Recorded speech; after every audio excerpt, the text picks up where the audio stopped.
नमस्कार, मैं अभिनव सोनू आप लोग का अरोमा क्लासेस के यूट्यूब चैनल पे स्वागत करता हूं।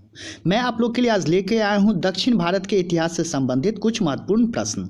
इस वीडियो के अंतर्गत हम लोग 20 महत्वपूर्ण प्रश्नों का अध्ययन करेंगे। यह 20 महत्वपूर्ण प्रश्न विभिन्न प्रतियोगी परीक्षा में पूछे जा चुके हैं और आगामी परीक्षा में भी पूछे जाने की संभावना है। तो इस वीडियो को लगातार देखिए, अंत तक देखिए और जो भी हम व्याख्या करते जा रहे हैं, एक्सप्लेनेशन करते जा रहे हैं, उसको बहुत ध्यान से सुने ताकि और भी प्रश्न इससे रिलेटेड आपका सॉल्व हो सके। तो आइए देखते हैं हमारे समक्ष जो पहला प्रश्न है यह है कि भारत के सांस्कृतिक इतिहास के संदर्भ में इतिव्रतों, राजवंशीय इतिहासों तथा वीर गाथाओं को कंठस्थ करना निम्नलिखित में से किसका व्यवसाय था। 4 ऑप्शन दे रहा, श्रमण, परिव्राजक, अग्रहारिक या मागध। तो इसका हमारा जो आंसर हो जाएगा यह क्या हो जाएगा, मागध हो जाएगा। डी जो होगा हमारा आंसर हो जाएगा। याद रखेंगे कि प्राचीन और मध्यकाल में भारत के राजाओं के दरबार में कुछ व्यक्ति होते थे जो राजा की वीर गाथा का गान किया करते थे, उन्हीं को क्या कहा जाता था, मागध कहा जाता था। इसके अलावा हमारे पास 3 और ऑप्शन है जो है श्रमण, परिव्राजक और अग्रहारिक। तो याद रखिए श्रमण क्या होते थे, तो श्रमण जैन और बौद्ध परंपराओं के सन्यासी होते थे। परिव्राजक किसको कहा जाता था, तो परिव्राजक सन्यासी को कहते थे। और अग्रहारिक क्या थे, तो अग्रहारिक ऐसे ब्राह्मण थे जिनको राजा के द्वारा अग्रहार यानी कि लगान मुक्त ग्राम दान में दिया जाता था। चलिए अगले प्रश्न को हम लोग बढ़ते हैं। जो दूसरा प्रश्न है कि पूर्व मध्यकालीन भारत के सांस्कृतिक इतिहास के संदर्भ में निम्न कथनों पर विचार कीजिए।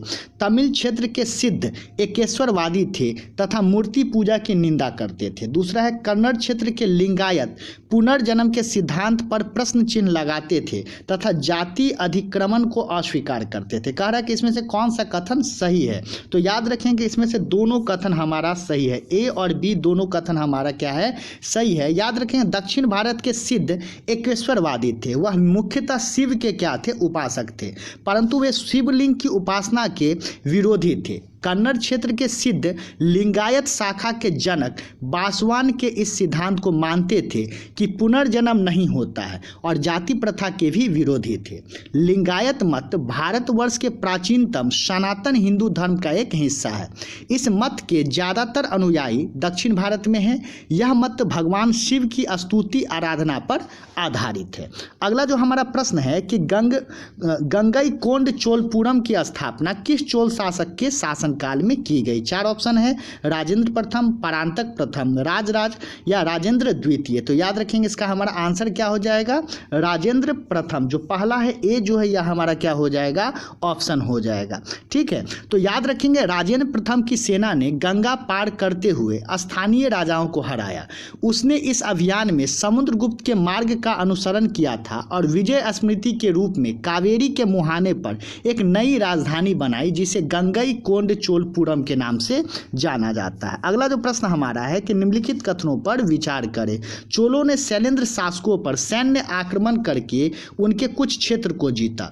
दूसरा कथन है कि चोल शासकों ने पांड्य और चेरों को पराजित किया। कह रहा है कौन सा कथन सही है, तो याद रखेंगे इसका फिर से दोनों कथन हमारा क्या है, सही है। ए और बी दोनों कथन यहाँ पर क्या है, सही है। याद रखेंगे चोलों ने अपनी सैन्य शक्तियों के बल पर दक्षिण पूर्व एशियाई देशों के साथ होने वाले व्यापार पर नियंत्रण स्थापित करने के उद्देश्य से दक्षिण पूर्व एशिया के शैलेंद्र शासकों पर आक्रमण किया और उनके कुछ क्षेत्र को जीतकर अपने अधिकार में किया।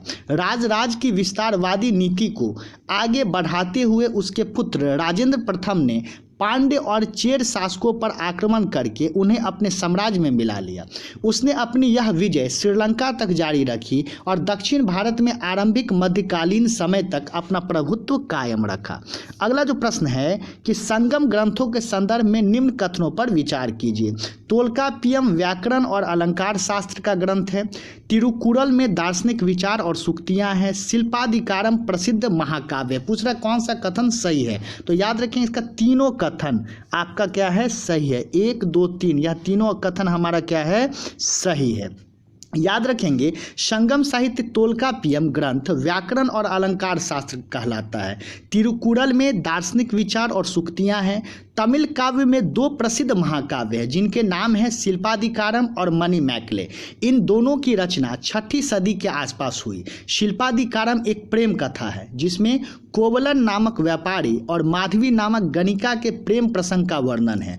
मणिमेकले में कोवलन और माधवी कन्या की साहसिक जीवन का वर्णन है। अगला जो प्रश्न हमारा है कि तोल्काप्पियम ग्रंथ संबंधित है प्रशासन से, विधि से, व्याकरण से या उपयुक्त सभी से। तो अभी जस्ट हम लोग बताएं तोल्काप्पियम जो है यह किससे संबंधित है? व्याकरण और काव्य से संबंधित है। और यह याद रखेंगे तोल्काप्पियम किसके द्वारा लिखा गया? तोल्काप्पियर के द्वारा लिखा गया था। तोल्काप्पियर किनके शिष्य थे? तो याद रखेंगे अगस्त्य ऋषि के क्या थे? शिष्य थे। एक प्रश्न और भी पूछ देता है कि आर्यन संस्कृति को दक्षिण भारत लाने का श्रेय किनको दिया जाता है? तो अगस्त्य मुनि को ही दिया जाता है।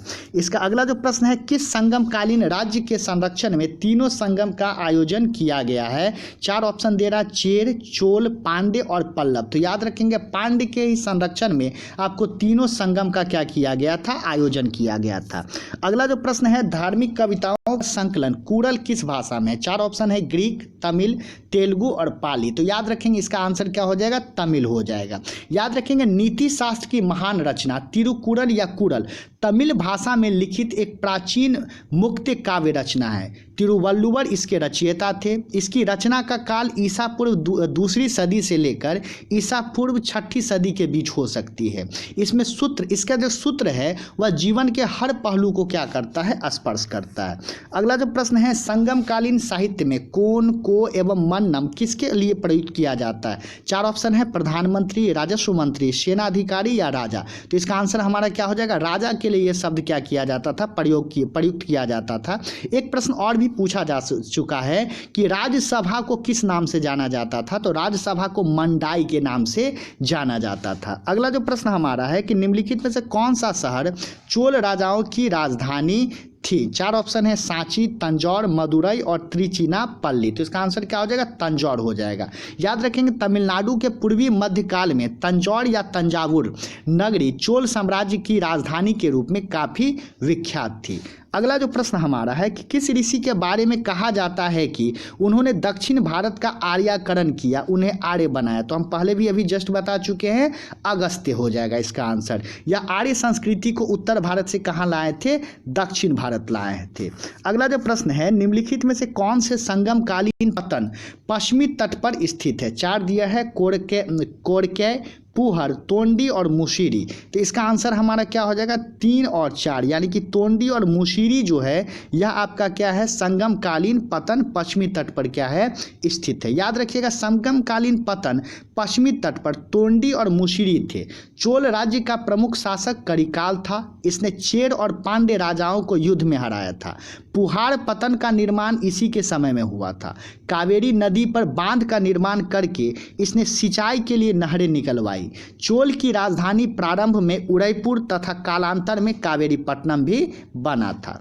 अगला जो प्रश्न है सूची 1 और सूची 2 को क्या करना है? सम्मिलित करना है। एक तरफ आपका क्या है दे दिया है? गुप्त है, चंदेल, चालुक्य और पल्लव, और दूसरी तरफ बादामी, पनमले, खजुराहो और देवगढ़ आपका दे दिया। इसको मिलान करना है। तो इसका जो हमारा हो जाएगा, जो मिलान इसका होगा यह क्या हो जाएगा? ए हो जाएगा। यानी कि ए का आपका क्या हो जाएगा? 4 हो जाएगा, बी का आपका क्या हो जाएगा? 3 हो जाएगा, सी का 1 हो जाएगा और डी का आपका क्या हो जाएगा? 2 हो जाएगा। याद रखिए देवगढ़ नामक स्थान पर गुप्तकालीन दशावतार मंदिर स्थित है। खजुराहो में चंदेल शासकों द्वारा निर्मित विश्वविख्यात मंदिर है।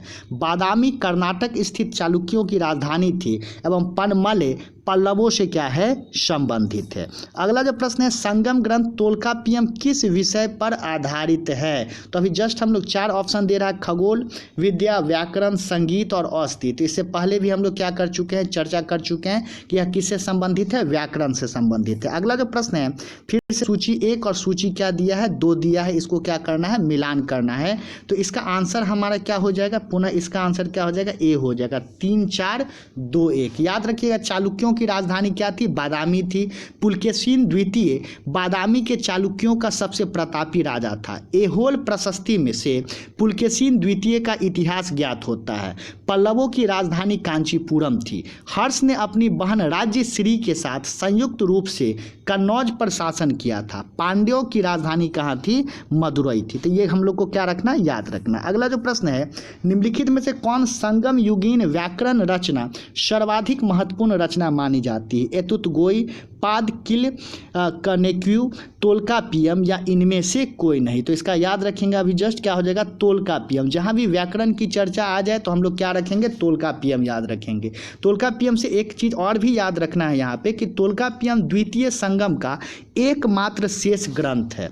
अगला जो प्रश्न हमारा है कि संगम साहित्य में कावेरी पत्तनम का संबंध किससे है, चोल से है, पांड्य से, चेर से या उपयुक्त में से किसी से नहीं। तो याद रखें इसका क्या हो जाएगा चोल से कावेरी पत्तनम का क्या है संबंध है। याद रखिए संगम साहित्य में कावेरी पत्तनम का संबंध चोलों से था। चोल वंश की राजधानी पहले उरैयूर थी, बाद में इसे पुहार स्थानांतरित किया गया जिसे कावेरी पत्तनम के नाम से भी जाना जाने लगा। कावेरी पत्तनम इस काल का एक समृद्धशाली बंदरगाह था जहां से बड़े बड़े जहाज माल लादकर विदेश आते जाते थे। अगला जो प्रश्न है कि चोलों का राज्य किस क्षेत्र में फैला था, विजयनगर क्षेत्र, मालाबार तट, द्वेल या कोरोमंडल तट, दक्कन के कुछ भाग। तो इसका आंसर क्या हो जाएगा कोरोमंडल तट, दक्कन के कुछ भाग।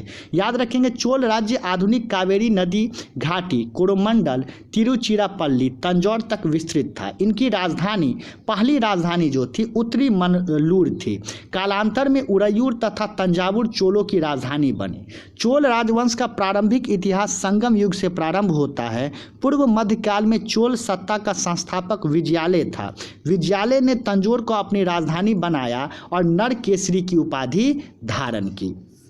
अगला जो प्रश्न है प्राचीन पत्तन पुहार किसके तट पर स्थित था, ताम्रपर्णी, कावेरी, पेरियार या वेगई। याद रखेंगे इसका आंसर क्या हो जाएगा कावेरी हो जाएगा। पहली सदी के तमिल साहित्य में पुहार का एक व्यस्त बंदरगाह के रूप में वर्णन मिलता है। पुहार बंदरगाह कावेरी के मुहानी पर अवस्थित है। प्रारंभ में चोल शासक करिकाल ने कावेरी तट पर पुहार के बंदरगाह को दुर्ग बनवाकर सुरक्षित किया। इसने इस कार्य में सिंहल के युद्ध बंदियों को लगाया। अगला जो प्रश्न है कौन सा निगम भारत में व्यापारियों का निगम था, चतुर्वेदी मंगलम, परिषद, अष्टदिग्गज या मणिग्राम। इसका आंसर क्या हो जाएगा मणिग्राम हो जाएगा। याद रखेंगे कि दक्षिण भारत में व्यापारियों के निगम होते थे। व्यापारियों के स्थानीय संगठन की संज्ञा नगरम थी। इस प्रकार के संगठन कांची तथा मामल्लपुरम में विद्यमान थे। तो ये हमारा आज का 20 प्रश्न था। अगर यह वीडियो आपको अच्छा लगा हो तो आज ही इस वीडियो को लाइक करेंगे, सब्सक्राइब करेंगे और साथ ही बेल आइकन प्रेस कर लेंगे ताकि इससे संबंधित और भी नोटिफिकेशन आपको मिलता रहे। और यह वीडियो अच्छा लगे तो अपने मित्र के साथ भी इसे साझा करेंगे। इसी तरह हम लोग और भी वीडियो आपके साथ लेके आते रहेंगे। तो हमारे साथ अरोमा क्लासेस के यूट्यूब चैनल पे आप बने रहे। बहुत बहुत धन्यवाद। Thank you.